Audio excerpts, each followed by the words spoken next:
sobre a cidadania e os seus direitos. Porque, em geral, as obrigações são as obrigações básicas, né? Como a gente falou, pagar impostos, obedecer à lei. Por aí já é o básico, né? Inclusive, se você fala em pagar impostos, ah, significa que você já é uma cumprir a lei, né? Por exemplo. Então, se a gente pensar nas obrigações, é muito mais óbvio, né? Digamos assim, no sentido de se você tem que cumprir tudo que está na lei. Agora, quando a gente pensa nos direitos, em geral, eles são classificados em três tipos, né? E de onde veio essa classificação?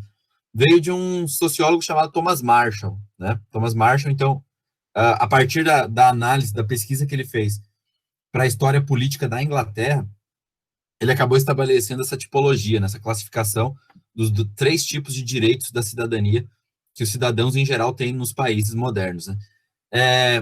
Claro, se a gente for pensar, hoje a gente pensa assim, cidadania, tem todos esses direitos e tal. Claro que hoje isso já passado um bom tempo, né, desse processo de transformação das sociedades modernas, a gente olha para todos eles ao mesmo tempo e tal. Mas isso também a gente tem que ter claro que é um processo histórico, né? Então, esses direitos não surgiram todos na mesma. O próprio Marshall, né, quando vai falando da história dos direitos políticos na Inglaterra, e aí pensando nos direitos sociais, civis, políticos, ele vai colocando, né, que em alguns momentos certos direitos foram ou avançaram mais rápido, ou estiveram mais em discussão do que outros, né? Então isso precisa ficar claro, né? Não significa que todos esses direitos surgiram ao mesmo tempo. E claro, em cada país foi diferente esse processo. Por exemplo, né? Se a gente pensar aqui no Brasil mesmo, vamos pegar, gosto sempre de citar o Brasil e ter para a gente ter uma referência, né? Se a gente for pensar, sei lá, direitos de cidadania em relação à população brasileira, né? Boa parte, em um longo processo da nossa história, não foi igual, né? O direito político, o direito de votar, por exemplo, né? Por muito tempo, quem era pobre não podia votar. Então, era algo muito específico a quem tinha dinheiro, ou então os analfabetos também, né? Um marco da nossa história política. Por muito tempo, né, os analfabetos ficaram proibidos de participar, então isso limitava muito, né, o direito de participação política. Assim como se a gente pensar direitos sociais, direitos civis, então isso foi variando, sei lá, pensar as mulheres mesmo, né, não faz nem 100 anos, foi na Constituição de 1934, né, que elas passaram a ter o direito de voto, então não faz nem 100 anos, por exemplo, que as mulheres ganharam direitos políticos.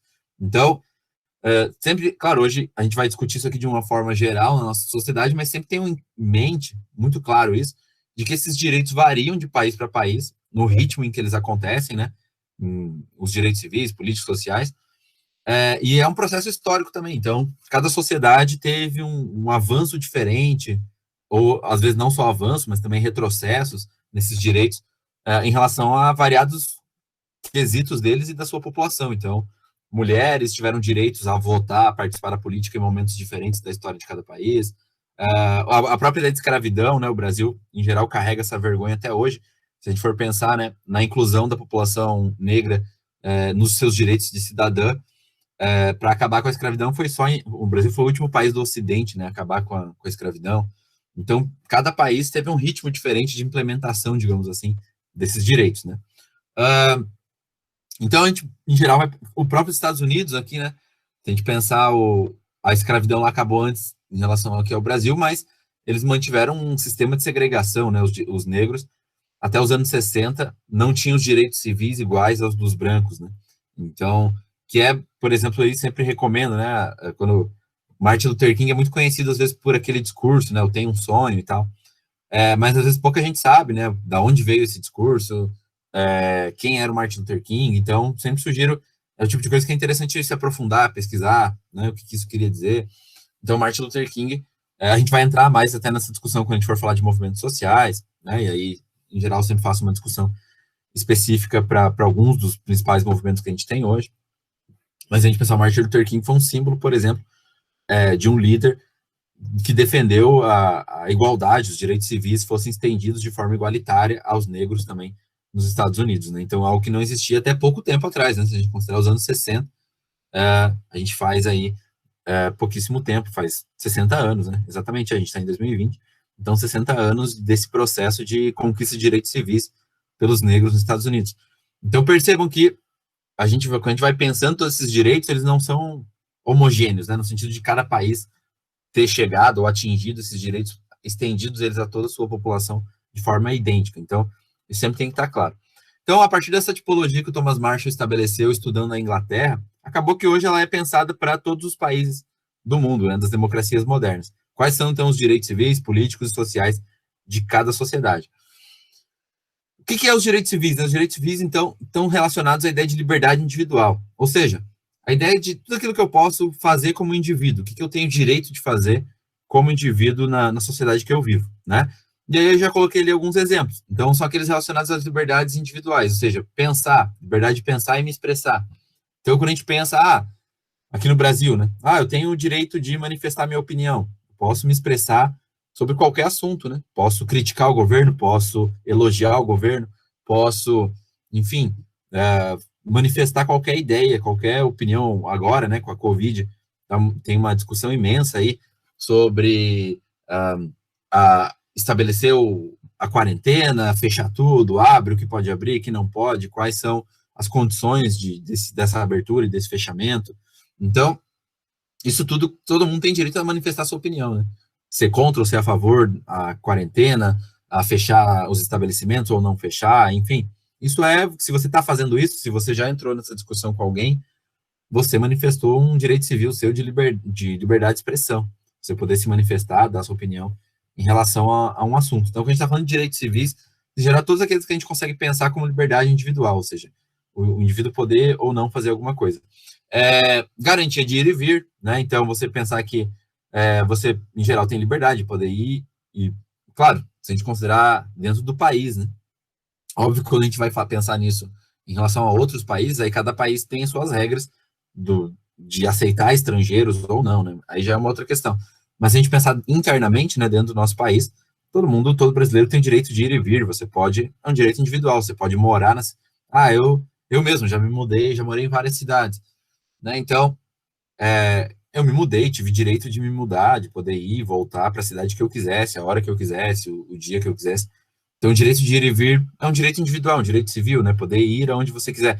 Quando eu falei aqui dos direitos civis nos Estados Unidos, por exemplo, isso não era garantido, né? Uma das lutas dos direitos civis nos Estados Unidos era justamente em que não se segregasse mais a população, ou seja, havia lugares específicos, bairros, onde os negros podiam morar e outros não. As universidades, as escolas eram separadas. Então, eu quero estudar em tal universidade, mas se você fosse negro, você não poderia. Ocorreu uma divisão até no transporte público, né? Talvez hoje seja difícil a gente imaginar isso, mas a ideia de que se você fosse negro ou branco, você tinha um lugar específico para sentar no ônibus, né? Tipo, o ônibus era dividido. Negros podiam sentar de um lado, brancos de outro, ou até numa lanchonete, num restaurante. O lugar que você poderia sentar, a mesa que você poderia escolher para sentar e fazer uma refeição era definida pela cor da sua pele. Então, isso já mostra que não existiu o direito civil de ir e vir, de uma liberdade individual nesse sentido. Então, tudo que a gente conseguir pensar como uma possibilidade individual de fazer o que você quiser é pensado como direito civil. Direito à propriedade, né, também é considerado, ou seja, de poder comprar por muito tempo em vários países. O Brasil também é um bom exemplo disso, né? Houve leis que proibiam os escravos de comprar terra, né? Então, obviamente, isso é um direito individual, né? Se você tem o dinheiro para comprar, mas mesmo assim não querem te vender, estão cerceando aí um direito seu, seja pela cor da pele ou alguma outra característica que possa acontecer. Então, claro, e aí sempre é importante frisar, né? Por exemplo, essas coisas às vezes parecem hoje muito banais para a gente, né? Porque a gente está acostumado já com uma sociedade em que houve já uma discussão mais intensa sobre isso e houve já bastante avanço em direitos, né, para as pessoas de uma forma geral. Claro, embora ainda haja muita distorção, né? Pensar em direitos sociais, né? Ainda há o acesso à educação, saúde, lazer, moradia não é igual para todo mundo. Então, claro que a gente ainda tem vários problemas para avançar, para discutir sobre direitos. Mas se a gente comparar, não precisa, como eu falei, não precisa nem ir tão longe assim, 60 anos atrás, 100 anos atrás, a coisa era muito pior, né? De proibição por conta da cor da pele, de restringir direitos por conta do sexo da pessoa, enfim, coisas desse sentido. Então, claro que ainda tem muito para se discutir e avançar nos direitos das pessoas e garantir acesso a todo mundo a direitos iguais, mas a gente também, claro, não dá para negar que já se avançou também bastante. Então, tem que ir sempre ponderando essas coisas. Às vezes pode parecer algo muito óbvio para a gente tudo isso, mas não era até pouco tempo atrás, não era há 60 anos atrás, não era há 100 anos atrás, que é algo bem recente, né? É coisa aí de 4, 5 gerações que se modificou essa forma de se ver a política e se pensar esses direitos. Então, a gente sempre tem que estar atento a isso. É, os direitos, então, sempre pensem isso, direito civil, para a gente fechar, que tem a ver com essa, tudo que eu consegui pensar que tem a ver com a minha liberdade individual, algo que eu possa fazer e que eu tenho o direito de fazer individualmente, né? Claro, uma coisa que eu sempre gosto de pontuar também, antes de fechar aqui esse tópico, né, direito civil, por exemplo, liberdade de expressão. Liberdade de expressão, qual é o limite, né? Às vezes as pessoas, até na área do humor, né, levanta debates, qual é o limite do humor, né? Até onde eu posso fazer uma piada com alguém? Geralmente o limite é a lei, né? Então, se eu, por exemplo, na minha opinião, é uma opinião racista, eu estou cometendo um crime. Então, o limite é a lei, nesse caso, né? Eu não posso falar algo racista com a minha liberdade de expressão. Isso já é uma outra coisa, aí é cometer um crime, né? Claro que isso é polêmico, aí muitas vezes muita gente vai dizer, mas o que pode ser considerado racista para você, pode não ser para outra pessoa. É por isso que, inclusive, tem o sistema judiciário, né? Se você houver uma ofensa nesse sentido, abre-se um processo, uma investigação, e o sistema judiciário que vai decidir, de acordo com a lei, se aquilo se enquadra ou não como um crime, né? Mas, enfim, qual é o limite, né? Se a gente pensar, então, é a liberdade, da liberdade de expressão é a lei.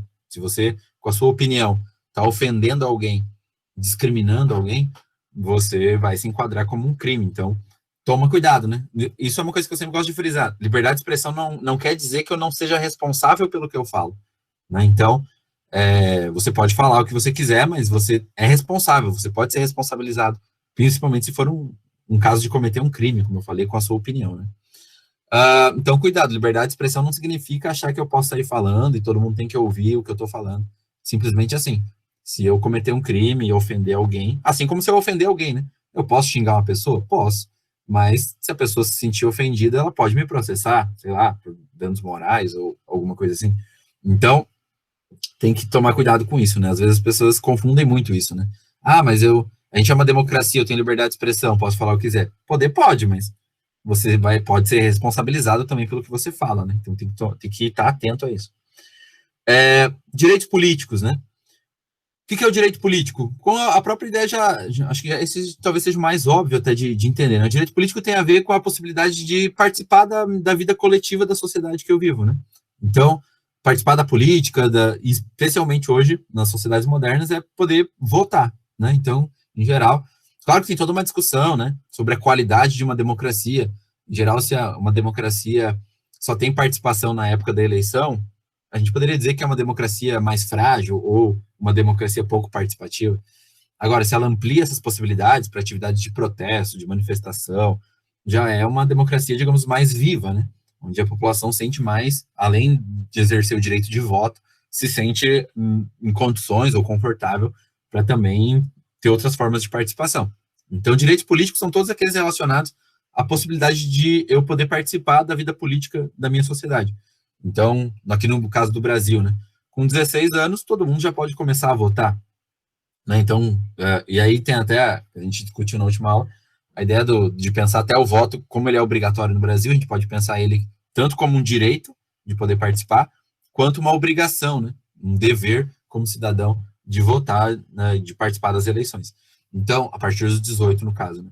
Então, os direitos políticos são todos aqueles que eu tenho o direito de participar da vida política, da vida social da minha sociedade, né? Então, votar é um bom exemplo. Se alguém aqui já participou de algum protesto, né? Se você, às vezes você não tem ainda 16 anos, ou tem 16, mas ainda não tem o título, então você não votou, nunca votou. Mas se você já participou de um protesto, você usou do seu direito político de se manifestar, de reivindicar alguma coisa. Ou hoje a gente pode pensar várias formas, né, de participação. Hoje com a internet é muito comum, né, gente que participa de abaixo-assinado. Então, de repente, você já participou de um abaixo-assinado, você assinou em nome de uma causa, alguma coisa. Então, é um direito político que você já exerceu. Mesmo que ainda, de repente, você nem participou de nenhuma eleição, nunca votou, mas você já, de repente, participou de outras formas, né? A gente pode pensar. Então, uma participação, nesse caso, não institucional, né? Quando a gente pensa nos direitos políticos de participar de uma eleição, de votar, ou até no futuro, né, se alguém, sei lá, pensa em seguir carreira política, eu quero ser, sei lá, eu acho que não existe político bom, nenhum me representa, eu quero ser, sei lá, meu próprio, eu quero representar, eu acho que eu tenho algo a contribuir com a sociedade, vou seguir numa carreira política. Isso também é um direito político, né? Se você, claro, cumprir os critérios, e aí basicamente no Brasil você tem que. Isso também depende do cargo, né? Por exemplo, para ser presidente no Brasil, para poder se candidatar, você tem que ter no mínimo 35 anos. Então, nesse caso, você, eu quero ser presidente do Brasil, porque eu acho que eu tenho condições de governar bem o Brasil, melhorar o nosso país. Você vai ter que esperar, pelo menos, para se candidatar, chegar aos 35, né? Antes, então, não poderia. Mas desde que você cumpra os critérios da lei, as idades mínimas, tá afiliado a um partido, coisas desse tipo, tá em dia com a justiça e todas essas coisas, você pode, né? Então, os direitos políticos vão tanto nesse sentido de poder votar, poder se manifestar, coisas para fazer uma baixa-assinado, quanto no sentido de que, no futuro, se você tiver a idade correta e todos os critérios para ser um candidato a algum cargo político, você também pode, né? Também pode ser pensado nesse sentido, né? Pelo menos isso, já é 2h05. O outro tipo de direito é o direito social, né? Então, quando a gente pensa em direitos sociais num país, a gente está falando dos direitos que têm a ver com a qualidade de vida, né? O que garante uma qualidade de vida para as pessoas. Então, aí eu coloquei alguns exemplos ali no slide. Saúde, educação, lazer, moradia, né? São serviços, bens e serviços relacionados que melhoram a qualidade de vida. Então, quando